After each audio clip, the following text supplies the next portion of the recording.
গতকাল আনুমানিক ৩টার দিকে যখন আমি বাসায় যাই, বাসায় যাওয়ার পরিপ্রেক্ষিতে আমার মিসেস আমাকে একটা খাম দেয়।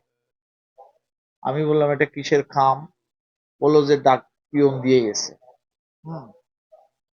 যা হোক, আমি খামটা নিয়ে টেবিলে রাখলাম।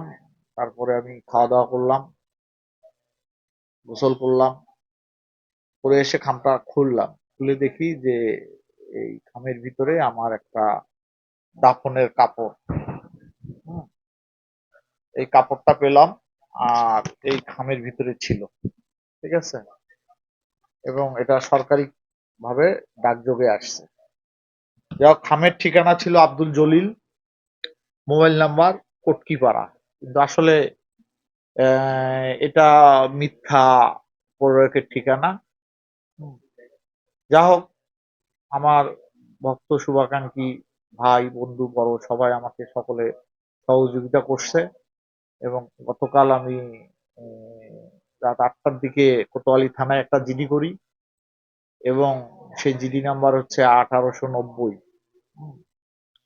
যা হোক, এটা হয়তোবা যেহেতু আমি যুবলীগের একসময় নেতৃত্ব দিয়েছিলাম কনভেনার মরার পরে, সেখান সূত্রেও আমার হতে পারে, বা বর্তমানে ওই নতুন কমিটি আছে সেটাও হতে পারে, জামাত বিএনপিও করতে পারে।